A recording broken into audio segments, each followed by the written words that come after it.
नमस्कार, स्वागत है आपका मार्केट टाइम्स टीवी पर। मैं हूं निशा गुप्ता और आज हम बात करेंगे कोरोना वायरस कोविड-19 के ऊपर कि कोविड-19 की महामारी से कैसे बचा जा सकता है। और हमारे साथ जुड़ेंगे अपोलो हॉस्पिटल से कार्डियोलॉजिस्ट डॉक्टर विवेक गुप्ता जी, जो आपको बताएंगे कि कैसे आप बचाव करके चल सकते हैं। कोविड-19 से बचना है, कोरोना वायरस से बचना है तो कौन सी चीजें होंगी जो आपको करनी चाहिए रेगुलर बेसिस पे, और जो कि आपके घर में ही चीजें उपलब्ध हो उसके जरिए आप अपने आप का कैसे बचाव कर सकते हैं। और उसके साथ ही ये भी जानेंगे उनसे कि अगर कोरोना वायरस किसी को हो जाता है तो क्या इसके लक्षण आगे भी देखने को मिल सकते हैं। क्या जो रिकवर हो सकता है, इंसान जो रिकवर हो चुका है उसको भी दोबारा कोरोना वायरस के संक्रमण दोबारा आ सकते हैं या नहीं आ सकते। इन सभी चीजों पे आज बात करेंगे डॉक्टर विवेक गुप्ता से। जुड़े हुए इस वक्त doctor Vivek Gupta, senior cardiologist Apollo hospital. Sir, स्वागत है आपका मार्केट टाइम्स टीवी पर। आज जी, जैसे कोरोना वायरस लगातार बढ़ता हुआ नजर आ रहा है, तो मेरा सबसे पहला सवाल आपसे ये होगा कि कोरोना वायरस से, इस महामारी से कैसे बचा जा सकता है, इसके बचाव क्या है? मैं प्रोफेसर डॉक्टर विवेक गुप्ता हूँ। मैं सीनियर कार्डियोलॉजिस्ट हूँ दिल्ली अपोलो हॉस्पिटल में। I am thankful to Market Times to take my opinion about this corona virus disease. कोविड-19 के से बहुत ज्यादा परेशान है हम लोग। वी ऑल नो कि नवंबर 2019 में ये शुरू हुआ था, लेकिन दिसंबर में ये जागरूक हुआ और तब से लेकर अब तक आज तारीख है 8 मई। 5 months have passed and still we are struggling. The whole world is struggling. ये ऐसा पैंडेमिक है जो कि स्पेनिश फ्लू जो पैंडेमिक हुआ था 1902 में जी, उसके बाद से नंबर 2 का महामारी है। कई महामारी हुई बीच में। WHO world health organization actually इसको बताता है कि कौन सा बीमारी पैंडेमिक है या एंडेमिक है जी। और ये बीमारी पैंडेमिक, कई बीमारी हुई है पैंडेमिक, जैसे कि स्वाइन फ्लू हुई थी थोड़े साल पहले, उसके पहले एड्स HIV हुआ था, उसके पहले और भी मार्स हुआ, सार्स हुआ। लेकिन ये पैंडेमिक जितना खतरनाक है वो स्पेनिश फ्लू नंबर 1 पे है अगर इस सेंचुरी के, पिछली सेंचुरी का, तो नंबर 2 पे ये कोरोना वायरस डिजीज है कोविड-19। इतना डेंजरस क्यों है उसके पहले बता रहा हूँ। आज की तारीख में आपको टेलीविजन तो बताते ही रहता है, लेकिन मैं बताना चाहूंगा WHO के फिगर के हिसाब से 39,36,000 लोग इस समय संक्रमित हो चुके हैं, बिल्कुल, और 2,71,000 लोगों की डेथ हो चुकी है वर्ल्ड वाइड। नंबर 1 पे जो कंट्री, जो सबसे ज्यादा विकसित country, most developed country, America. जब डोनाल्ड ट्रम्प साहब यहाँ पे फरवरी में आए थे, उन्होंने सोचा भी he has to face such a problem।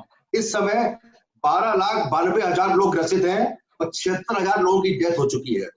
पूरा विश्व लॉकडाउन में है। इंडिया की फिगर देखें तो 56,000 केसेस हो चुके हैं, काफी कम है अगर देखा जाए अमेरिका के हिसाब से, और डेथ हमारे यहाँ करीब 2,000 पहुंच रही है, 1,900 पहुंच रही है। लेकिन चिंता की बात यह है कि अब लॉकडाउन जो 24 मार्च को अपने आदरणीय प्रधानमंत्री जी ने शुरू किया था, अब लोग ज्यादातर ये बात कर रहे हैं कि लॉकडाउन को खत्म होना चाहिए, इकोनॉमी का नुकसान हो रहा है। जो रोज के वर्कर हैं, जो रोज पैसा बेचारे कमाते हैं, रोज खाना खाते हैं, उनको बहुत दिक्कत हो रही है। लेकिन क्या this is the right time to open the lockdown, ये कहना बड़ा मुश्किल है। This is debate. अमेरिका भी लॉकडाउन खोलने की कोशिश कर रहा है। कुछ लोगों ने कह दिया, हमारे मुख्यमंत्री जी ने कहा है कि we have to live with this virus. लेकिन एज ए मेडिकल पर्सन मैं निशा जी कहूंगा कि मुझे लगता है कि ये बीमारी इतनी खतरनाक है क्योंकि 15% लोगों की मृत्यु हो जाती है। 10% लोग, 15% लोग 80 साल के ऊपर हैं, उनकी डेथ हो जाती है। आप कितना भी इलाज कर लीजिए। हमारे अपोलो हॉस्पिटल में 81 बेड रिजर्व हैं और हमारे वेटिंग लिस्ट है। इस समय रोज मेरे पास 10-12 फोन आते हैं कि हमको बेड दिला दीजिए। कहने का मतलब है कि अभी जब बीमारी शांत नहीं हुई है तो क्या हम लॉकडाउन खोल सकते हैं कि नहीं खोल सकते। ये वायरस खतरनाक क्यों है ये बताना चाहूंगा। कोरोना वायरस स्ट्रेन का कोविड-19 वायरस है। खतरनाक इसलिए है क्योंकि इसके अंदर 2 चीजें हैं जो और वायरस से डिफरेंट करती है। आप लोगों को पता है कि हर बात भी या हम लोग को सबको होता है खांसी, जुकाम, बुखार, हर बार होता है, फ्लू होता है, जाड़ों में होता है और चला जाता है। 4 दिन इसका बिल्कुल जैसा हम देख रहे हैं कि इसका जो बेसिकली सिम्टम्स जो है बिल्कुल नॉर्मल जो वायरल फीवर होता है वही सिम्टम्स है। कोल्ड फीवर होना, बैकएक होना, हेडेक होना, तो उसके बावजूद ये 1 हफ्ता लग रहा है। क्या ये सच है कि 1 हफ्ते बाद लोगों को पता चल पा रहा है कि उनको कोरोना वायरस हुआ है? ये बात बिल्कुल सही है। 2-3 बातें हैं। ये कोरोना वायरस कोविड-19 जो बाकी वायरस से फर्क है, बाकी वायरल डिजीज में अब तक इम्यूनिटी डेवलप हो चुकी है, उसको कहते हैं हर्ड इम्यूनिटी। हर्ड मतलब पूरे कम्युनिटी में इम्यूनिटी हो गई, वायरस आया, इन्फेक्ट हुआ, बॉडी के अंदर इम्यूनिटी है, बॉडी के अंदर खुद उसको लड़ने की ताकत है और वायरस खत्म हो जाता है। एंटीबायोटिक लेने की जरूरत भी नहीं पड़ती, केवल खांसी जुकाम के लिए कई बार पैरासिटामोल या कफ सिरप ले लेते हैं। लेकिन ये वायरस क्यों खतरनाक है?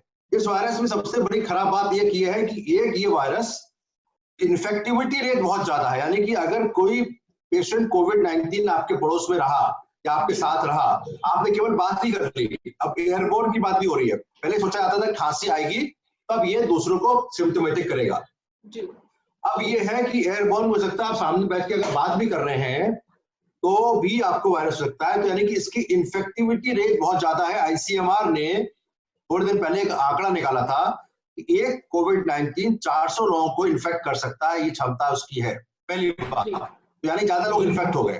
दूसरी बात इसमें यह है, इसमें ये वायरस जो लंग्स में जाता है, निमोनिया करता है, तो वायरस की एक इसमें खास बात है कि हीमोग्लोबिन में हीम और ऑक्सीजन होता है, जिससे कि एक्सचेंज होता है बॉडी के अंदर ऑक्सीजन का, उसको वहां ब्रेक कर देता है, जिसकी वजह से उसको जो पेशेंट ज्यादा सीरियस हो जाते हैं, 80% पेशेंट को तो नॉर्मल रहते हैं, ठीक हो जाते हैं बॉडी इम्यूनिटी से, लेकिन जो 20% सीरियस होते हैं तो निमोनिया कई बार हो जाता है और वेंटिलेटर की जरूरत पड़ जाती है, और कोई भी दवा दीजिए उसके बावजूद भी मृत्यु हो जाती है। अभी ये जो आंकड़े आए हैं चाइना से और अमेरिका से, एवरेज जो मोर्टेलिटी ओवरऑल तो 5% के आसपास है, लेकिन जो लोग वयस्क हैं, आपके घर में माता पिता हैं 70 साल के ऊपर, 80 साल के ऊपर, उनमें मृत्यु दर 15% के आसपास है। जो पेशेंट्स जिनको हार्ट की बीमारी है या डायबिटीज है, उनको 10% के आसपास रेट है, 10%, it is more than cancer. It is very serious, because cancer वाले पेशेंट की डेथ होती है 3-4 साल में या 2 साल में। ट्यूबरक्लोसिस अगर बहुत सीरियस हो जाए या बहुत होता है तो उसकी डेथ होगी 2-4 साल में। यहाँ क्या है, 21 दिन 20 दिन में जो अच्छा खासा आदमी है उसको मृत्यु हो जाती है। कई लोग हमारे दोस्त, कई पेशेंट्स, कई हमारे डॉक्टर्स इटली के, फ्रांस के, अमेरिका के, उनकी डेथ हो चुकी है नर्सेस की। इसीलिए खतरनाक है, इसलिए हम लोग सब डरे हुए हैं, इसी लॉकडाउन की अपने आदरणीय प्रधानमंत्री जी ने, because this virus is different from others. अब आपने सिम्टम पूछा, नॉर्मल सिम्टम खांसी और बुखार होता है, इसमें क्या है, सूखी खांसी होती है, बलगम नहीं आता, बुखार होता है 101-100 के आसपास। लेकिन आपने जैसे पूछा कि आज किसी पेशेंट को इन्फेक्शन हुआ जी, उसको सिम्टम आने में 5 से 6 दिन लगते हैं, यानी कि वो पेशेंट जो आज इन्फेक्ट हो गया वो दूसरों को इन्फेक्ट करा जा रहा है क्योंकि उसको सिम्टम ही नहीं है। बिल्कुल, इसलिए और खतरा है because of the asymptomatic carrier, जो मैंने 15 मार्च को बोला था, 26 मार्च को बोला था, मैं भी स्लाइड दिखाऊंगा आपको। तो इसलिए इस वायरस में सिम्टम आते हैं, लेकिन लक्षण नॉर्मली लंग वाले ही होते हैं। कुछ लोगों को देखा गया गैस्ट्रोइंटेस्टाइनल सिम्टम भी हुए हैं, पेट खराब हो गया, लेकिन those are very rare. Mostly खांसी, बुखार, ये 2 मेन सिम्टम है, और बॉडी जब बुखार आएगा तो बॉडी को हेडेक तो होगा ही। बिल्कुल। इसके साथ ही जैसे बहुत सारे प्रिकॉशंस ले रहे हैं, हम भी ले रहे हैं कि बाहर जाना है तो मास्क लगा के जाना है, सैनिटाइजर यूज करना है, तो इसमें मास्क हम 100% लोगों को देख रहे हैं, यहाँ तक कि पुलिस भी सख्त होगी कि जो विदाउट मास्क बाहर निकल रहे हैं उनको मारपीट हो रही है, उनको वापस भेज दिया जा रहा है। तो मास्क कैसे हेल्प कर रहा है कि लोग इतना ज्यादा उस पर बिलीव कर रहे हैं कि मास्क अगर हमारे फेस पे रहेगा तो हमें कोविड-19 नहीं होगा? क्या हेल्पफुल फीचर्स है मास्क? ये बड़ा इंटरेस्टिंग क्वेश्चन है और बड़ा इंट्रिग्विंग है। इंट्रिग्विंग इसलिए है कि उसमें काफी शुरू में, जब मार्च में, देखिए पहला केस आया 30 जनवरी को इंडिया में जी, फरवरी में हम लोग काम करते रहे, और मार्च में जब बहुत ज्यादा केस हुए तो अपने आदरणीय प्रधानमंत्री नरेंद्र मोदी जी ने 22 तारीख को एक टेस्ट लॉकडाउन किया कि एक दिन आप रेस्ट करिए, देखिए हो सकता है नहीं हो सकता है जी। उसके बाद 24 मार्च को लॉकडाउन लगा दिया गया। क्योंकि जब हमने 2-3 बातें इसलिए बताएंगे कि हाउ टू यूज मास्क जी। तो मास्क 2 तरह के होते हैं, एक तो होता है ये आपको लेफ्ट में दिख रहा है जो हरे रंग का है, जो सर्जिकल मास्क है। दूसरा आपको दिख रहा है ये N95 मास्क है। तो N95 मास्क तभी यूज करते हैं जब हेल्थ केयर वर्कर हैं। नॉर्मल जो आदमी है उसको लिए नॉर्मल मास्क, जो सर्जिकल मास्क है, वो भी यूज कर सकते हैं। अब असली बात ये आई कि क्या रुमाल भी काम कर सकता है? तो अभी जो मैंने आपको दिखाया एक्चुअली पर्पस ये था कि 26 मार्च और 29 मार्च तक ऐसी कोई गाइडलाइन नहीं थी कि सबको मास्क घर के बाहर पहनना है कि नहीं है। गाइडलाइन थी उस समय। आप सुन पा रही हैं मुझे? बिल्कुल। मैं ये कहना चाह रहा था कि ये पर्पस वीडियो दिखाने का ये था कि आज के समय में गाइडलाइन है, जो भी घर से बाहर निकले एसेंशियल सर्विस के लिए, जैसे कई बार सब्जी लेने जाना है, दूध लेने जाना है, उनको भी मास्क या रुमाल या अंगोछा पहनना चाहिए। ये अपने प्रधानमंत्री जी ने अप्रैल में बताया। मैंने जब हमारी रोज रिकॉर्डिंग हो रही है तो मैंने 26 मार्च और 29 मार्च को ये मुद्दा उठाया था, जबकि ये गाइडलाइन नहीं थी कि घर के बाहर जो भी निकले वो मास्क पहने। अगर मास्क तो सबके पास होते नहीं, गरीब आदमी हमारे इंडिया में 80%, तो रुमाल लगा लें और अंगोछा लगा लें। ये मैंने 29 मार्च को बोला। उस समय जो भी लोग हमारा इंटरव्यू सुन रहे थे और पैनलिस्ट थे, उन्होंने थोड़ा हंसा। उन्होंने कहा डॉक्टर साहब डोंट क्रिएट पैनिक, आप पैनिक क्रिएट कर रहे हैं, ऐसे तो पैनिक हो जाएगा। मैंने कहा नहीं, मैंने कहा एसिम्प्टोमेटिक कैरियर हो सकते हैं, किसी को जुकाम हो सकता है, बुखार हो सकता है, पता ही लगता है, आप सबको अंगोछा पहनाइए। तो हमको बड़ा किस्मत की बात है, चांस की बात है। भगवान ने कहा, अपने आदरणीय प्रधानमंत्री भी अंगोछा की जगह गमछा पहन के बैठ गए। बिहार में गमछा कहा जाता है और यूपी में इसको अंगोछा कहते हैं। एक तो ये बात हुई। कहने का मतलब है mask is a very important. हम लोग हेल्थ केयर वर्कर हैं, हमको तो पहनना ही है। मैं अपने कमरे में बैठा हूँ, सिर्फ मास्क इसलिए नहीं पहना हूं मैं कि हमारे कमरे में कोई आता नहीं है। मैं अपोलो हॉस्पिटल में बैठा हूँ, अभी मैं पहना था, बाहर निकलूंगा तो मास्क पहनूंगा। We are using N95 mask. तो ऐसा है कि अगर हम लोग, ये गाइडलाइन प्रॉपर है कि एवरीबडी हैज टू बी रुमालिंग और मास्किंग और अंगोछा। ये this is the only way to prevent. It is better than social distancing. अब देखिए ऐसी बात है, फिजिकल डिस्टेंसिंग 1 मीटर की बात आई, अभी हमने फिर उसको 2 मीटर बोला, तो अपने प्रधानमंत्री जी ने भी बोल दिया कि 2 गज। अब पता नहीं मेरी वजह से वो मैं ट्वीट करता रहता हूं। मैंने कहा 1 metre is not enough, 2 metres, तो 2 गज आया। तो फिजिकल डिस्टेंसिंग में क्या होता है कि आप इज इम्पॉसिबल, आप जब किसी से बात करोगे आप 2 मीटर नाप पे थोड़ी खड़े रहेंगे आप। बिल्कुल। मास्क अगर पहने हैं तो फिजिकल डिस्टेंसिंग की जरूरत उतनी नहीं है। कहने का मतलब है कि physical distancing is practically very difficult, not always possible. जब आप बाजार में खरीदने जाएंगे तो अगर बगल में आप कितनी दूर से 1 मीटर भगा के हाथ थोड़ी करके खड़े रहेंगे कि भाई 1 मीटर कोई ना आ जाए। मास्क, रुमाल is the only way to prevent infection. घर में अगर आपका मेड सर्वेंट आ रही है तो वो बाहर से आ रही है, उसको नया मास्क दीजिए या रुमाल दीजिए। घर के अंदर जो बाहर से आ रहा है उसको तो हमेशा ही मास्क पहने रहना है या रुमाल पहने लेना है, या किसी के पास जो भी कपड़ा हो फ्रेश होना चाहिए, धोना चाहिए। ये नहीं कि आप पहने वो 10 दिन से पहने रहे, उसको रोज जब घर से बाहर निकले तो उसको पहने, और घर के बाहर जाए तो उसको बदले और धो ले साबुन से। Virus will be finished. जी बिल्कुल, यानी मास्क बहुत ही इम्पोर्टेंट रोल प्ले कर रहा है कोविड-19 से बचने के लिए, जैसे सरकार ने भी कहा और जैसा कि डॉक्टर विवेक जी ने भी बताया कि अभी जब से कोरोना वायरस संक्रमण बढ़ता हुआ नजर आ रहा है, और उससे पहले ही ये 26 से 29 मार्च के बीच में ही बोल चुके हैं कि मास्क लगाना सबसे अनिवार्य हो गया। और उसके बाद से जैसे सरकार ने भी आगे जारी कर दिया कि बिना मास्क के लोगों को बाहर ना निकलने दिया जाए। सोशल डिस्टेंसिंग से ज्यादा पावरफुल मास्क लग रहा है, उसका यूज करें, आप उसका इस्तेमाल करें, जिससे आप कोरोना वायरस से संक्रमण होने से बच सकते हैं। उसके साथ ही डॉक्टर साहब, मेरा एक अगला सवाल होगा कि जैसे रिकवरी, कुछ पेशेंट्स हैं, इंडिया में भी काफी पेशेंट्स हैं जो रिकवर हो चुके हैं और बाहर भी, तो जो रिकवर हो जाते हैं पेशेंट्स, तो उनके बाद क्या दोबारा कोरोना वायरस के लक्षण उनमें देखने को मिल सकते हैं? क्या रिकवरी होने के बाद उनको डायरेक्ट भेजने के बाद वापस कोरोना से संक्रमित हो सकते हैं वो पेशेंट्स? ये बड़ा इंपॉर्टेंट क्वेश्चन है और बड़ा इसमें डिबेट चल रही है। अभी चाइना में, वुहान में देखा गया, जो लोग पहले इन्फेक्ट हो गए, ठीक हो गए, उनको फिर से हो गया। बिल्कुल। अब इसके 2 कारण हो सकते हैं। एक तो यह है कि बॉडी के अंदर पूरी इम्यूनिटी डेवलप नहीं हुई और वो फिर से संक्रमित हो गए। क्योंकि अगर बॉडी के अंदर इम्यूनिटी डेवलप हो जाएगी, इम्यूनिटी मतलब होता है बॉडी के अंदर एक सिस्टम होता है खुद बचाव करने का। तो बॉडी में IgG और IgM दो एंटीबॉडी होती है जो अगली बार वायरस आए तो उसको खत्म कर दे। अगर इम्यूनिटी पूरी तरह डेवलप नहीं हुई है और ठीक हो गए हैं किसी वजह से, तो उनको हो सकता है। दूसरा है कि वायरस का स्ट्रेन बदल गया, म्यूटेशन हो जाए।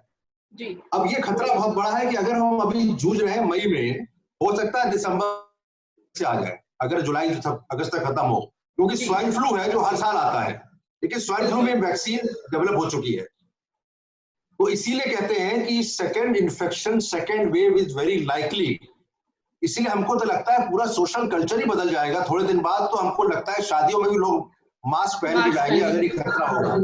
तो ये बड़ा इस सोशल जो सिस्टम है इस वायरस की वजह से स्ट्रक्चर होगा। मैं अभी परसों मैंने एक वेबिनार किया था, अमेरिका के कार्डियोलॉजिस्ट डॉक्टर जैक लोविन, ये यूट्यूब पे अवेलेबल है मेरे नाम से, और इटली के डॉक्टर शिवान और पुर्तगाल के डॉक्टर हेल्डर परेरा, और साथ में अपने माननीय इंद्रेश कुमार जी तो आरएसएस के बड़े नेता हैं, वो भी जुड़े थे। तो बाकी अमेरिका और इन्होंने तो बताया कि क्या क्या बीमारियां चल रही हैं, लेकिन इंद्रेश जी ने बड़ा क्लियरली बताया कि उनके हिसाब से he was very documented and confirmation कि ये मैन मेड वायरस है। अगर ये मैन मेड वायरस है तो ये म्यूटेट भी करेगा। तो ही वॉज वेरी श्योर कि जब ग्रीड, उनका बड़ा सेंटेंस में रिपीट करना चाहूंगा, बड़ा अच्छा बोला उन्होंने, 15 मिनट बोला, यूट्यूब अवेलेबल है। तो उसमें क्या है कि उसके अंदर उन्होंने कहा जब ग्रीड नीड से ज्यादा हो जाए, ग्रीड उन्होंने वर्ड यूज किया, नीड से ज्यादा हो जाए तो ये सब प्रॉब्लम आती है। तो इसलिए उन्होंने उसको ये बताया कि ये है। तो ये म्यूटेशन अगर हो गया इस वायरस का, इसलिए सेकेंड वेव आती है। जी, यानी इसका मतलब ये है कि मैनमेड वायरस है और चाइना ने जानबूझ के निकाला इस वायरस को, ये समझे इसका मतलब? इसका मतलब ये है कि अब देखिए ये बड़ा कंट्रोवर्शियल है, I don't want to debate. एक जापान के प्रोफेसर ने, who is a Nobel laureate, उन्होंने बहुत अच्छी तरह दावा किया, बाद में उन्होंने शायद यू टर्न कर लिया या it was a fake news, I don't know. He said कि भाई this is a man made virus. अब अगर ऐसी बात है, मैं जो ये बात कहने में हिचकूंगा नहीं, इस बात कहने में मैं हिचकूंगा नहीं कि मैं इसमें बात कह रहा हूं, मैं इसलिए नहीं हिचकूंगा कि America doctor mister Donald Trump ji इस समय is very clear and he is always saying कि this is we have to investigate. अगर जब किसी में कहते ना चोर की दाढ़ी में तिनका, अगर कुछ सब कुछ ठीक है तो वो इन्वेस्टिगेशन अलाउ क्यों नहीं कर रहे हैं? बिल्कुल, पहली बात, if they are denying investigation, they are saying it is not man made. तो it is a very difficult topic and I have discussed in detail with lot of people. अगर मैन मेड है तो ये बहुत खतरा है। तो खतरा इसलिए है कि आज कोरोना है तो अगले साल कोरोना भी हो सकता है। That means we have to be very very careful. अगर ये नेचुरल है तो ठीक है, कोई बात नहीं, लेकिन अगर मैन मेड है तो अगर हमने एक्शन नहीं लिया या बाकी वर्ल्ड कंट्रीज ने एक्शन नहीं लिया, जहां से भी निकला है, तो ये 3 साल बाद कोरोना की जगह सोरोना आएगा, सोना की जगह चोरोना आएगा, ऐसे तो चलता ही रहेगा और अपनी फिश तो ह्यूमनिटी खत्म हो जाएगी। तो we have to be very very careful and we have to really investigate to show that it is natural और it is man made. We have to be very sure. तो comment is difficult but lot of people are raising fingers against Wuhan. बिल्कुल sir, ये तो लगातार हम देख ही रहे हैं कि लगातार इसके ऊपर डिबेट चल ही रही है और आगे भी चलने को ही देखने को मिलेगा, क्योंकि अभी हालांकि थोड़े दिन पहले डोनाल्ड ट्रंप ने ये बताया है कि हमारे पास सबूत मिल गया है कि कोरोना वायरस चीन के वुहान उस बायोलॉजी लैब से ही निकले हैं, जहां पर उन्होंने ये तक बोला है कि हमारे पास सबूत भी है कि उस बायोलॉजी लैब से ही निकला है। अब वो उसकी कंफर्मेशन अभी वो उन्होंने भी नहीं दिया और यहाँ तक कि लगातार अभी भी इसी असमंजस में है कि मैनमेड है या नेचुरल है। क्या चाइना पूरी दुनिया पर अपना नाम कमाने के लिए कर रहा है, पूरी दुनिया को खत्म करना चाहता है, या जो भी है ये आगे आएगी। लेकिन उससे पहले एक जो वैक्सीन तैयार करने की बात की जा रही है, क्योंकि इजराइल ने वैक्सीन तैयार कर ली है। इजराइल ने ये भी दावा कर दिया कि हमने मेडिसिन बना ली है, एंटीडोट बना लिया है। तो अब उसके साइड इफेक्ट्स क्या लग रही है और क्या कितना यूजफुल लग रहा है, क्या लगता है वो कितना पावरफुल होगा और मार्केट में वो कब तक आ पाएगा कि कोरोना वायरस के मरीजों को ठीक किया जा सकता है?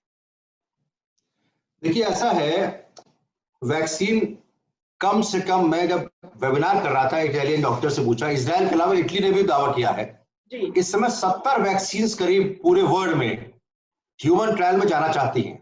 एनिमल ट्रायल हो चुके हैं, कुछ जगह केवल इन विट्रो ट्रायल हुए हैं, कुछ एनिमल ट्रायल हुए हैं और ह्यूमन ट्रायल अभी किसी कंप्लीट नहीं हुए हैं। उसके पहले आपको मैं एक चीज बताना चाहता हूं इसके इलाज के बारे में। वैक्सीन तो प्रिवेंशन है। अगर 6 महीना या 12 महीना लगेगा WHO के हिसाब से, जब तक मार्केट पे नहीं आ पाएगी। ये बड़ा लोग सोचते हैं जैसे कि इजराइल ने किया, टेलीविजन पे दिखाया गया कि ये कल मिल जाएगी, अगले हफ्ते मिल जाएगी, ऐसा नहीं है। It will take at least 6 months to 12 months, number one. तो इसमें वैक्सीन जो होता है, मैं इसको पढ़ के सुनाऊंगा। It is a innovative approach to कोविड-19 वैक्सीन डेवलपमेंट। इसमें क्या है, RNA offers advantage in speed and scalability, although effective vaccines may be identified in 12 to 18 months. It took, इसका मतलब 12 से 18 महीने लगेंगे। It could take significantly longer before they are globally available. यानी कि 12 महीने ज्यादा भी लग सकते हैं। The world must learn from COVID-19 pandemic and ensure sufficient investment is made to safeguard this. अब ये डायग्राम है जिसमें वैक्सीन के बारे में बताएगा, मैं उसके बारे में बताऊंगा। इजराइल के बारे में आपने कहा, ये जो न्यूज आई थी, Israel develops key COVID antibody that attacks and neutralize the virus in patient body. इन्होंने एंटीबॉडी टेस्ट की है कि जो जाती है बॉडी के अंदर और वायरस को खत्म कर देती है। Israel Institute of Biological Research has isolated a monoclonal antibody that can neutralize COVID-19, but it is unclear if the vaccine has been tested on humans. अभी ह्यूमन पे टेस्ट हुआ नहीं है जी। अब बायोलॉजिकल रिसर्च साइंस है ये। अब Israel corona virus antibody primary biological research centre defence minister said on Monday, he said it is a significant breakthrough है, बहुत बड़ा और पॉसिबल ट्रीटमेंट है। अभी ये बाजार में आने में टाइम लगेगा, इसका Israel institute of biological research. साथ में आपको, this is a monoclonal antibody as the name suggest, ये एंटीबॉडी है, वैक्सीन से फर्क है ये।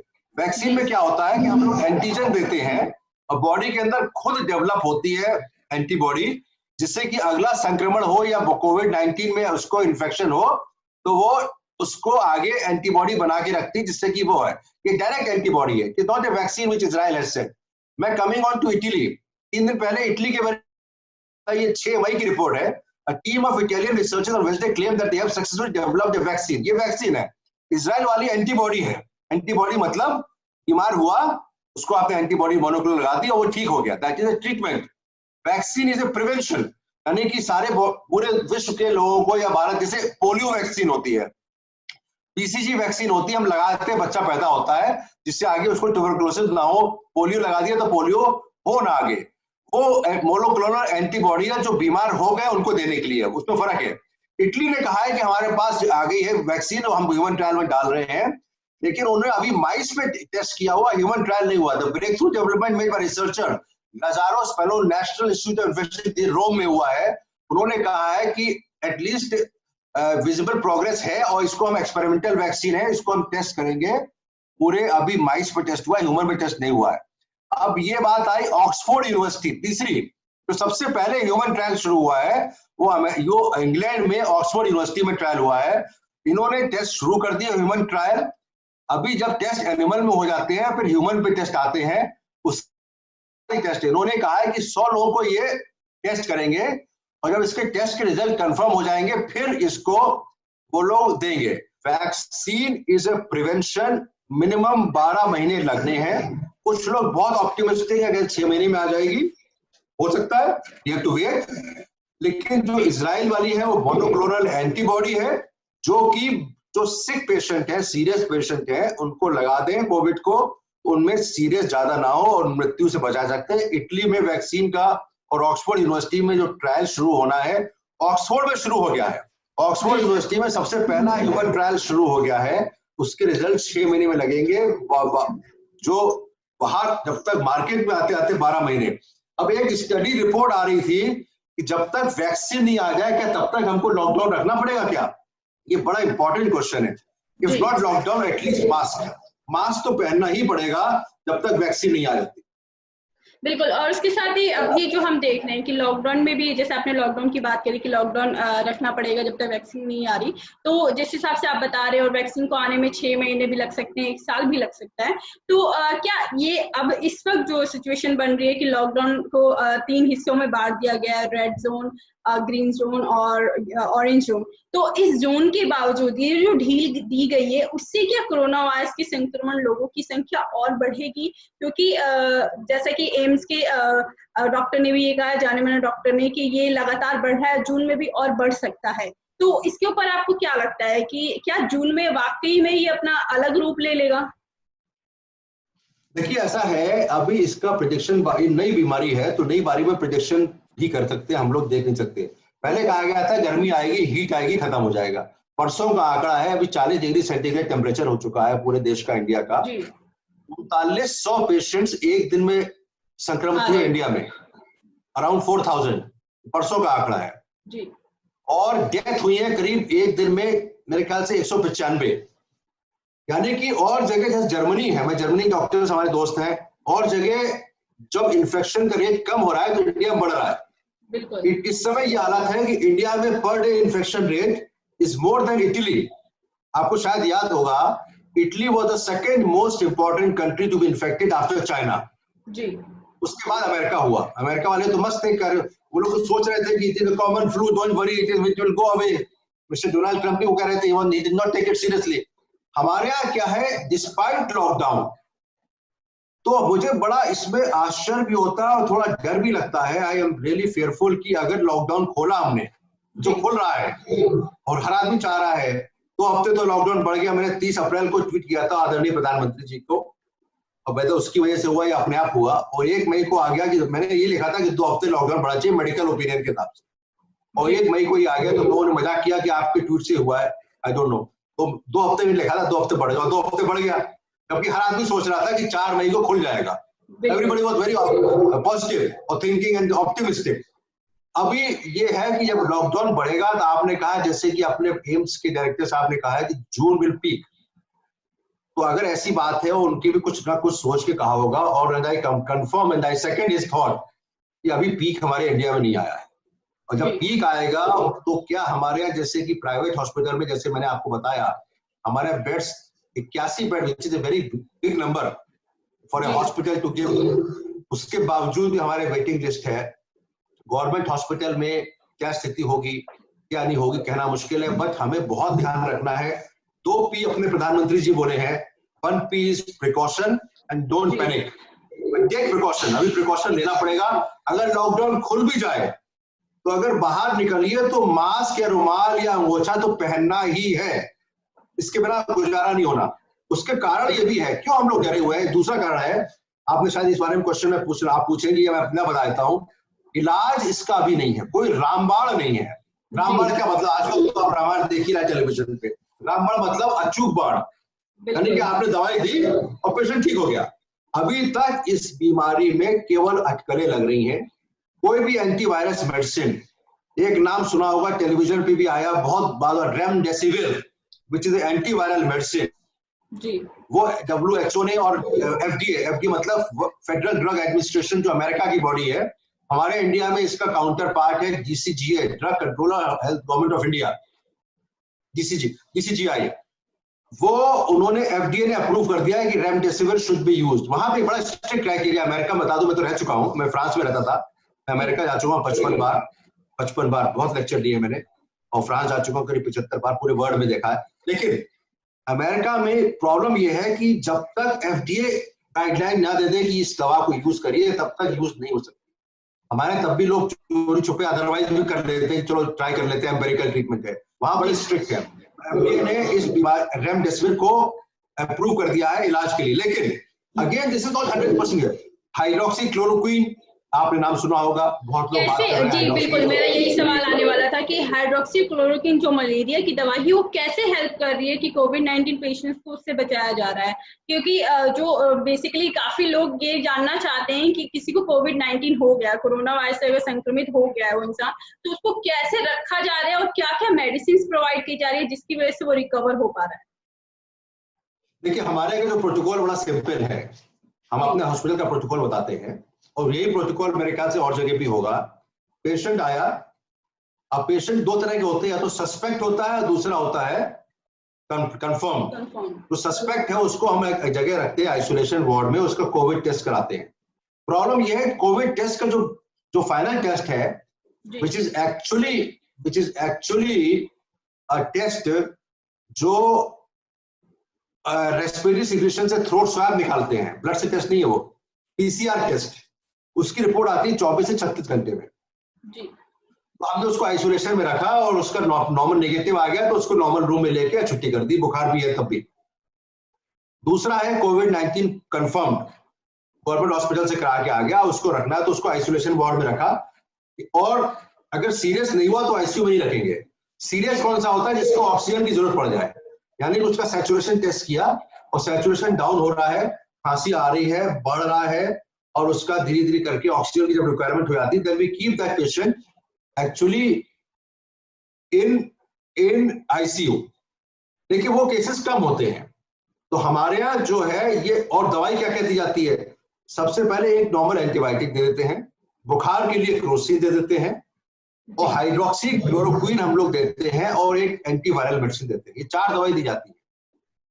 इनमें किसी भी देखिए बुखार तो उतर ही जाएगा अगर क्रोसिन देंगे आप, लेकिन इनमें जो हाइड्रोक्सी क्लोरोक्विन और एंटीवायरल मेडिसिन जो दी जाती है उसका 100% एफिकेसी नहीं है। जैसे आपने कोई बीमारी हुई, पेशाब का इन्फेक्शन हुआ, उसका कल्चर सेंसिटिविटी कराई आपने, उसको पता लगा ये फॉर एग्जांपल क्लोरामफेनिकोल से इसका सेंसिटिव है, उसको 5 दिन कोर्स दिया, बैक्टीरिया निकल जाएगा। हाइड्रोक्सी क्लोरोक्विन और जो एंटीवायरल रेमडेसिविर है, दोनों अप्रूव्ड है for treatment, but they are not 100% efficacious कि आपको पूरा ठीक कर देंगे। उसके बावजूद भी पेशेंट सीरियस हो सकते हैं और वेंटिलेटर की जरूरत पड़ सकती है। इसलिए ये कहना कि इसका रामबाण नहीं है, ये बिल्कुल सच बात है। आपने एक क्वेश्चन पूछा हाइड्रोक्सी क्लोरोक्विन के बारे में जी। ये मलेरिया की दवा नहीं है, एक्चुअली मलेरिया की दवा होती है क्लोरोक्विन। और जगह चैनल पे और प्रिंट मीडिया में, टाइम्स में, हर जगह मलेरियल मेडिसिन, WHO ने भी मलेरियल मेडिसिन लिख दिया। मलेरिया के लिए देते हैं क्लोरोक्विन, ये उसका छोटा भाई या बड़ा भाई है हाइड्रोक्सी क्लोरोक्विन। ये HCQS के नाम से आता है। ये दी जाती है रूमेटॉइड आर्थराइटिस में और ऑटो इम्यून डिजीज में।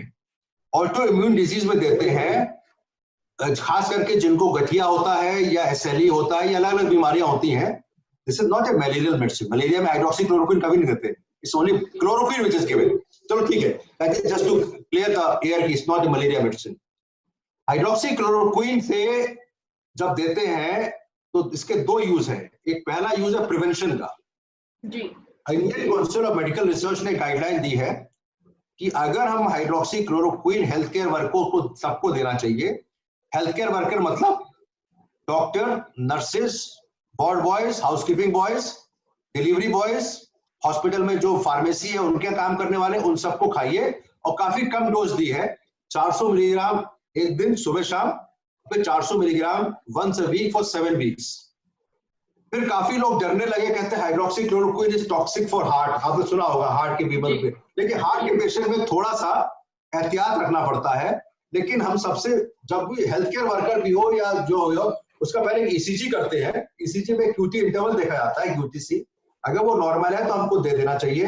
This is found to be, ये वायरस इन्फेक्शन नहीं रोकती है, ये वायरस लोड कम करेगी, यानी किसी को इन्फेक्शन हो जाए तो सीरियस नहीं होगा। इम्यूनिटी स्ट्रॉन्ग करने की भी काम आएगी है, क्या कह रहे हैं? इम्यूनिटी भी स्ट्रॉन्ग करेगी, इससे इम्यूनिटी स्ट्रॉन्ग होगी लोगों की। इससे हाँ, ये इम्यूनिटी पे इफेक्ट करता है, ये इससे वायरस लोड कम होगा। हाइड्रोक्सी, ये मतलब नहीं कि आपने हाइड्रोक्सी क्लोरोक्विन खा ली तो मास्क मत पहने, ऐसा नहीं है कि आप इम्यून हो गए। वैक्सीन नहीं है ये जी। अगर इन्फेक्शन हुआ तो आपको सीरियस होने की संभावना कम हो जाएगी। मैं अभी भी गुजारिश करूंगा सारे इस माध्यम से आपके टीवी के कि सारे हेल्थ केयर वर्कर को हाइड्रोक्सी क्लोरोक्विन खाने चाहिए। एक फ्रेंच वायरोलॉजिस्ट ने एक स्टडी की है, ऑल्दो अभी थोड़े दिन पहले पढ़ा होगा, अमेरिका में स्टडी ने कहा है इससे कोई फायदा नहीं है जी। फ्रांस के कार्डियोलॉजिस्ट ने 1000 पेशेंट ने स्टडी की है। ये फ्रेंच प्रोफेसर है, he is a virologist, doctor Didier Raoult. इन्होंने 2020 फरवरी में एक इंटरव्यू दिया था, मैं दिखा सकता हूं अगर देखना चाहे, फ्रेंच में है ये। डॉक्टर साहब अगर इसका मीनिंग समझा पाए आप हमारे दर्शकों को तो। मैं समझाता हूं। एक्चुअली क्या है, जब फरवरी 2020 में आपको याद होगा जब चाइना ने रिजल्ट निकाला था कि हाइड्रोक्सी क्लोरोक्विन यूजफुल है, तो ये उस समय ये वायरोलॉजिस्ट है फ्रांस के, ये टेलीविजन के थ्रू इन्होंने एक वीडियो जारी किया। ये उन्होंने कहा कि थोड़ा सा हंस के कहा कि ये शायद फायदा नहीं करेगी और इसके साइड इफेक्ट बहुत ज्यादा है और it should not be given.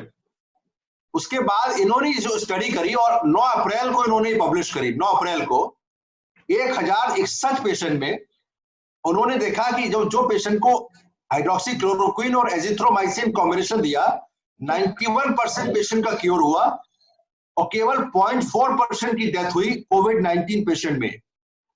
तो इससे ये कंफर्म हो गया कि ये उनके हिसाब से जो जिस डॉक्टर ने खुद मजाक बनाया था चाइना की स्टडी का कि भाई इसकी जरूरत नहीं है, इट कैन बी टॉक्सिक, उन्होंने फिर खुद लिखा, पढ़िए इसको, no cardiac toxicity was observed. If you see the third line, ये उनकी स्टडी है 9 अप्रैल की, देख पा रहे जी। इससे कंफर्म हो गया कि चाइना ने स्टडी की थी फरवरी में, उसमें इन्होंने कंक्लूजन किया था, उनके ज्यादा पेशेंट नहीं थे, करीब 40 पेशेंट थे, उन्होंने कहा था कि जब तक इलाज नहीं आ पाता है तब तक hydroxychloroquine is a good alternative. कहने का मतलब ये है हाइड्रोक्सीक्लोरोक्विन के 2 पर्पज हैं। हेल्थ केयर वर्कर को खानी चाहिए प्रिवेंशन के लिए कि वायरस लोड कम रहे, जिससे कि वो सीरियस ना हो, और जो पेशेंट भर्ती होते हैं हमारे अस्पताल में या पूरे वर्ल्ड में, उनको हाइड्रोक्सीक्लोरोक्विन, देखिए आपने सुना होगा mister Donald Trump was after our prime minister Narendra Modi कि हमको हाइड्रोक्सीक्लोरोक्विन दे दीजिए। हम लोगों ने क्या हुआ, जब हमको पता लगा कि हाइड्रोक्सीक्लोरोक्विन कैन बी यूजफुल, यहाँ से एक्सपोर्ट बैन हो गया, लेकिन उनके रिक्वेस्ट पे आदरणीय प्रधानमंत्री जी ने उनको एक्सपोर्ट करा और उनको हाइड्रोक्सीक्लोरोक्विन मिल गई, क्योंकि उस समय ऐसा लग रहा था, वो बात भी सही है। उसके बाद एक ही दवाई और आई है रेमडेसिविर, और कोई दवा नहीं है जो कि अभी कारगर हो पाए इस कोरोना वायरस के लिए। एक हाइड्रोक्सीक्लोरोक्विन, बाकी सब सपोर्टिव मेडिसिन है, एक हाइड्रोक्सीक्लोरोक्विन और दूसरी रेमडेसिविर जो कि एंटीवायरल मेडिसिन है। उसके क्लिनिकल ट्रायल अभी, रेमडेसिविर एक कंपनी है अमेरिका की जो बना रही है, उसका पेटेंट है, इंडियन कंपनी, कई कंपनियों ने इसको कहा है कि पेटेंट हटा दिया जाए, हम लोग बनाएं, क्योंकि इसकी काफी जरूरत पड़ने वाली है सीरियस पेशेंट्स के लिए। कहने का मतलब है, इलाज आपने पूछा, मैं फिर समराइज करूंगा, बाकी ट्रीटमेंट होता है पैरासिटामोल, एंटीबायोटिक, जनरल एंटीबायोटिक, बुखार ना आए, खांसी, कफ सिरप, साथ में 2 ये मेडिसिन हाइड्रोक्सीक्लोरोक्विन और रेमडेसिविर देते हैं। और इसमें देखा गया है दोनों दवाइयों से कि शायद सीरियस पेशेंट ना हो पाए, इसमें फायदा होता है, लेकिन उसके बावजूद भी डेथ हो रही है, यानी कि कोई रामबाण अभी नहीं है।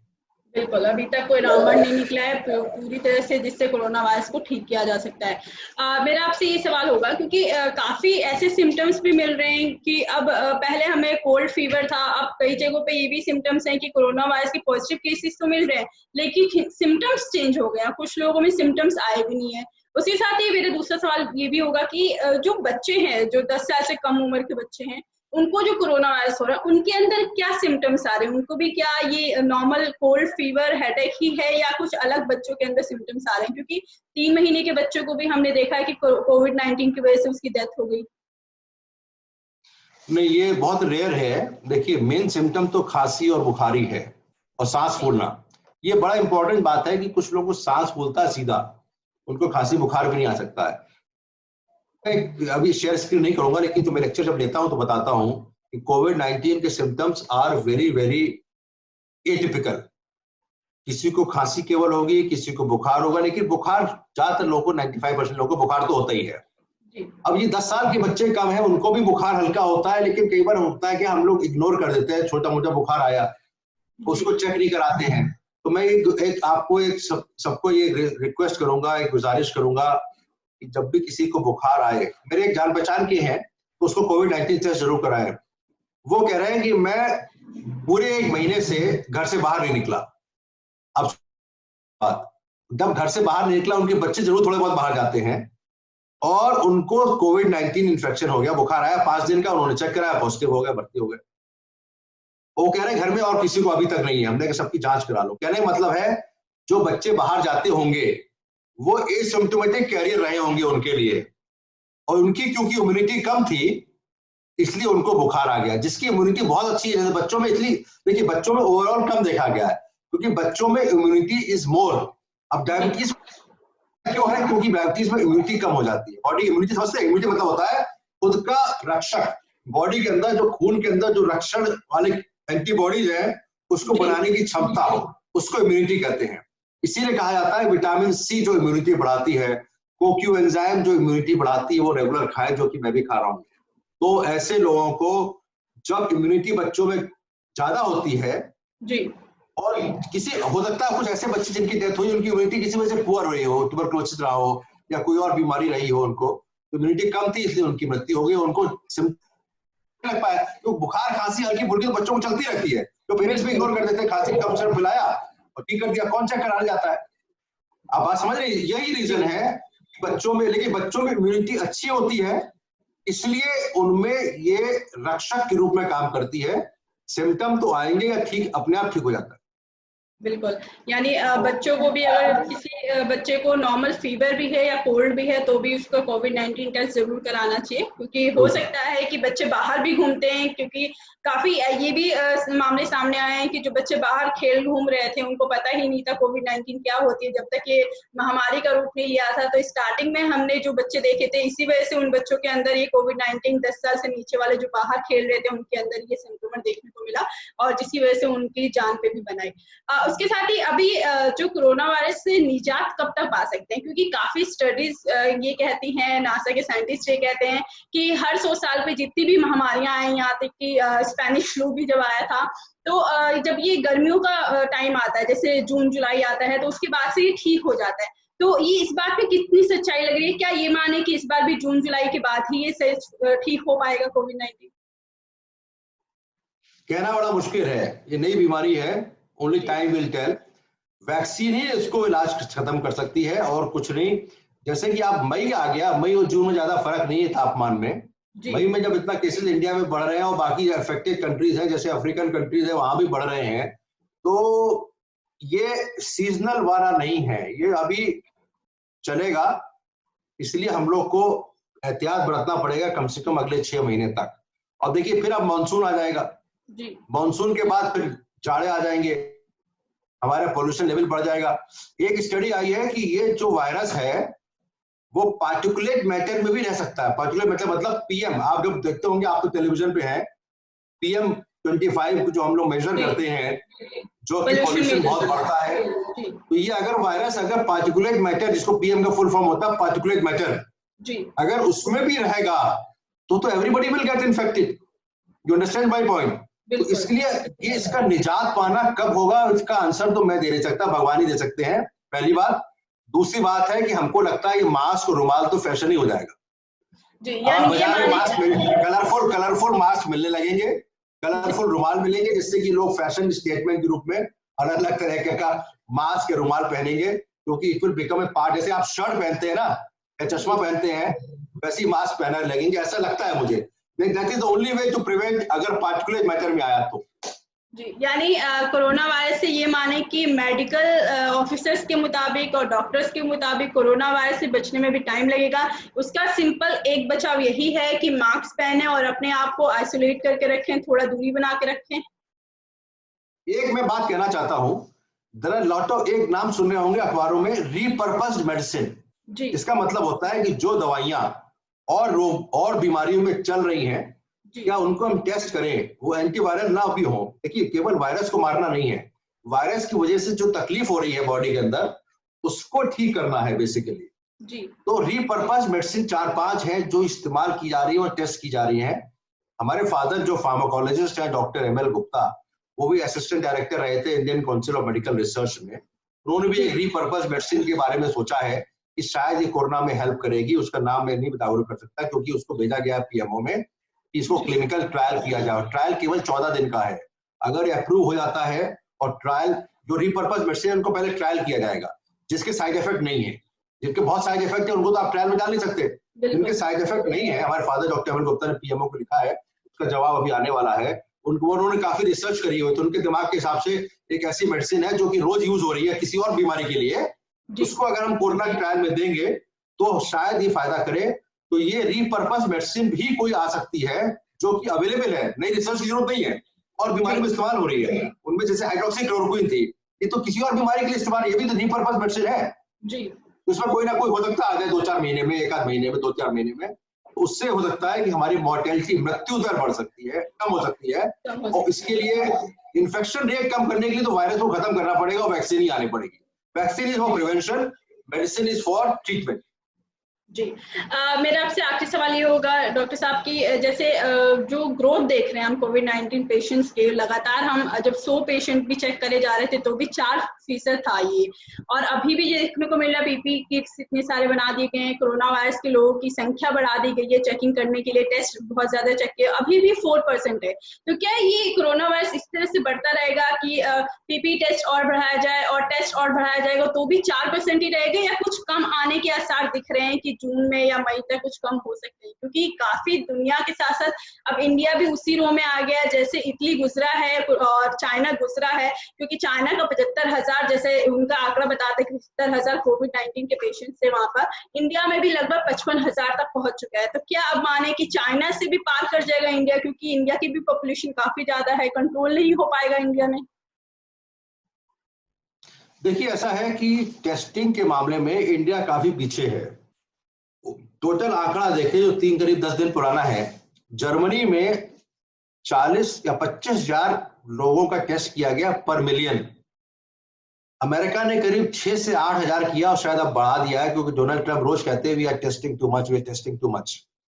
इटली में करीब 6,000, 5,000, सब लोग 10,000 के नीचे हैं पर मिलियन, लेकिन 4 और 8,000 के बीच में। भारत में क्या है? भारत में जो टेस्टिंग की रेट है वो जो 8 दिन पहले थी करीब 300 था पर मिलियन, बढ़ के आके 800 हो गया पर मिलियन। अप्रोक्सीमेट बता रहा हूं, एग्जैक्ट नहीं बता पाऊंगा मैं। दिल्ली में हमारे यहाँ टेस्टिंग करीब 1,500 पर मिलियन हो रही है, यानी कि वी आर फार बिहाइंड, और 2,000 पर million, far behind the testing done by developed country. और टेस्टिंग बढ़ानी पड़ेगी। अब 2 तरह की टेस्टिंग होती है, जैसा कि एक तो पीसीआर टेस्ट है।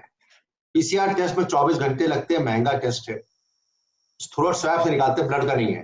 दूसरा है एंटीबॉडी टेस्ट, जिसके लिए आपको सुना होगा कि चाइना से किट मंगाई गई थी, जो वापस कर दी हम लोग ने, क्योंकि उसका जो फॉल्स नेगेटिव और फॉल्स पॉजिटिव काफी ज्यादा था। वो ब्लड टेस्ट होता है, जैसे ब्लड शुगर टेस्ट करते हैं या ट्रोपोनिन टेस्ट करते हैं हम लोग हार्ट के पेशेंट में, या 1-2 टेस्ट और होते हैं, वो इस तरह से एंटीबॉडी चेक कर देता है, 15 मिनट में रिपोर्ट आती है। अब टेस्टिंग तो बढ़ानी ही पड़ेगी। टेस्टिंग जब बढ़ेगी तो हमारे परसेंटेज ऑफ केसेस इन्फेक्टेड जितने हैं वो सही पता लगेंगे। यानी आप कह रहे हैं कम होंगे, कम नहीं होगा, बढ़ेगा। अभी कहने का अभी हो सकता है जरा छुपे हुए लोग हैं जिनका छुपा मतलब बीमारी पता नहीं है, उनको बुखार भी नहीं आया है, टेस्ट ही नहीं किया है। एक हर्ड इम्यूनिटी वाली बात है, जो सबको इम्यूनिटी डेवलप हो जाए। तो mass testing is very important and that is not possible by PCR test, but by antibody test, जिसके लिए अलग अलग तरह की किट आ रही है मार्केट में। कौन सी अप्रूव हो रही है, कौन सी नहीं है, वो Indian council of medical research बताएगा। और जो अप्रूव हो जाएगा तो मास टेस्टिंग से ही पता रहेगा, क्योंकि जो टेस्टिंग करेंगे और पॉजिटिव निकले उनको क्वारंटाइन कर दिया जाए, घर में कहा जाए घर में रहो। अब लोग करते क्या है, अभी गवर्नमेंट की अप्रोच ये है कि जो बाहर से आए तो उसको होटल में भेज देते हैं कहीं और, या किसी जगह गेस्ट हाउस भेज देते हैं, 21 दिन के लिए क्वारंटाइन करते हैं। मेरी सोच है, आई मे बी रॉन्ग ऑल्सो, अगर इस चक्कर में लोग टेस्ट ही नहीं कराते कि यार हम क्वारंटाइन ना हो जाए, डरते हैं। काफी लोगों के अंदर ये डर है कोरोना वायरस से का लेकर, काफी लोगों के अंदर डर ये भी है कि हम क्वारंटाइन हो गए 21 दिन के लिए, हम किसी से मिल नहीं पाएंगे। बिल्कुल, ये बहुत बड़ा डर है। तो मेरे ख्याल से अगर थोड़ा सा अप्रोच चेंज की जाए और कहा जाए कि आप अपने घर में ही रहें और ना कमरे में रहें, और विश्वास किया जाए कि भैया ये लड़का कहीं बाहर निकलेगा नहीं या ये लेडी बाहर निकलेगी नहीं, तो लोगों को ये डर जाएगा टेस्टिंग वाला कि टेस्ट करें ही ना करें। तो मेरे ख्याल से थोड़ा सा गाइडलाइन मॉडिफाई अगर ये हो जाए, and we trust the people that this person who is now infected और लाइकली टू बी इन्फेक्टेड, या बाहर से आया है, क्योंकि जैसे कि अभी इस समय ये रूल ये है कि जो लोग बाहर से आएंगे उनको शायद क्वारंटाइन करेंगे सेपरेट प्लेसेस में, because they want to be sure. अब चक्कर है कि we can't trust the people, हर आदमी तो ट्रस्टेबल है नहीं हमारे कंट्री में, आके पूरे विश्व में। अब ये बड़ा कंट्रोवर्शियल है, लेकिन मैं सोचता हूं कि अगर उनसे रिक्वेस्ट की जाए भैया अपने घर में अलग, you know, and the local police or local जो not police but anybody who is responsible, they should visit the house, कि इस कमरे से बाहर ना निकलेंगे।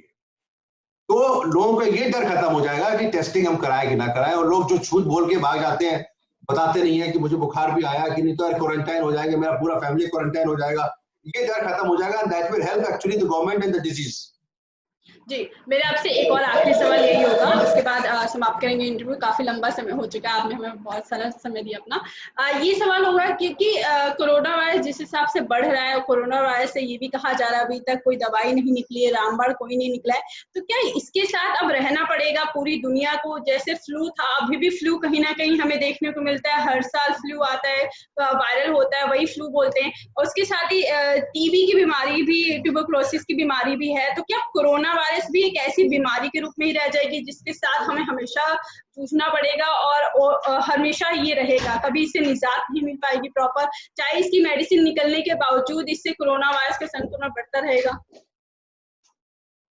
नहीं, ये बात हमको तो मेरे हिसाब से जो मेडिकल, मेरा दिमाग जो मेडिकल कहता है, हमको लगता है we have to live with it. ये खत्म नहीं होने वाला, लेकिन जैसे पोलियो खत्म कर दिया हमने, it will take long time. जब वैक्सीन आ जाएगी फिर हम जूझेंगे। जब फिर पोलियो के लिए जैसे अपने कई एडवर्टाइजमेंट आते हैं, एवरीबॉडी हैज टू बी, तो वैक्सीन आ जाएगी, क्योंकि खतरनाक बीमारी, पोलियो भी खतरनाक बीमारी, पैर खराब कर देता है, लाइफ लॉन्ग डिसेबिलिटी हो जाती है। तो जब हम ये, it will take at least few years to get rid of it. अगर एक्चुअल वैक्सीन बढ़िया आ जाए, पूरे वर्ल्ड को, पूरे इंडिया को, सबको वैक्सीनेट करना पड़ेगा कि भाई अगली बार कोरोना ना हो। कई वैक्सीन है जो आ चुकी है, कई आई नहीं है। जैसे HIV की वैक्सीन अभी तक नहीं बनी है, लेकिन HIV का इलाज आ गया है। HIV मतलब एड्स, जो कि भयंकर महामारी के रूप में आया था और काफी लोगों की मृत्यु हो गई थी। अब उसका कम से कम एक इलाज आ गया है, जिससे कि अब एड्स हो भी जाता है तो वो पेशेंट जीवित रहता है काफी दिनों तक। तो इसी तरीके से अगर कोई इलाज आ जाएगा, लेकिन we have to live with it unless we are able to eradicate by a रामबाण वैक्सीन, जो कि अभी आई नहीं है, आने की आशंका है, आएगी जरूर, it will take some time. यानी रामबाण वैक्सीन आने के बावजूद भी पोलियो के जैसे इसके साथ भी जूझना पड़ेगा, थोड़ा टाइम इसको भी देना पड़ेगा, इसके लिए भी एक टीका लगवाना पड़ेगा, जैसे पोलियो की ड्रॉप्स पीते थे ऐसे ही रहना पड़ेगा। और उसके साथ ही जैसे लगातार जो कोरोना वायरस जब तक रामबाण नहीं आता है, उससे पहले हमें इसका भी ध्यान रखना पड़ेगा कि लॉकडाउन खत्म होने के बावजूद मास्क या रुमाल, जिन लोगों के पास मास्क नहीं है वो रुमाल यूज करें। और मैं मार्केट टाइम्स टीवी के सभी दर्शकों को यही बताना चाहूंगी, जैसे डॉक्टर साहब ने बोला, प्लीज उन सारी चीजों को फॉलो करें और जैसा वो बता रहे हैं प्लीज उन सब चीजों को माने।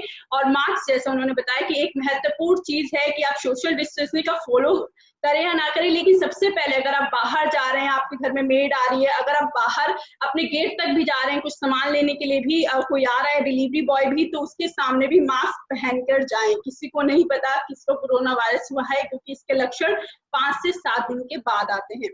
डॉक्टर साहब बहुत बहुत धन्यवाद, आप हमारे साथ जुड़े और जैसा आपने हमें बताया और हमारे दर्शकों को बताया, हम यही आशा करेंगे कि हमारे दर्शकों ने आपसे बहुत कुछ सीखा, हमने आपसे बहुत कुछ सीखा और ये हम आगे भी फैलाएंगे कि कृपा करके आप लॉकडाउन खुलने के बावजूद खुद को सुरक्षित रखें, क्योंकि आप सुरक्षित रहेंगे तभी आपका परिवार भी सुरक्षित रह सकता है। बहुत बहुत धन्यवाद डॉक्टर साहब, आप हमारे साथ जुड़े। नमस्कार, थैंक यू वेरी मच।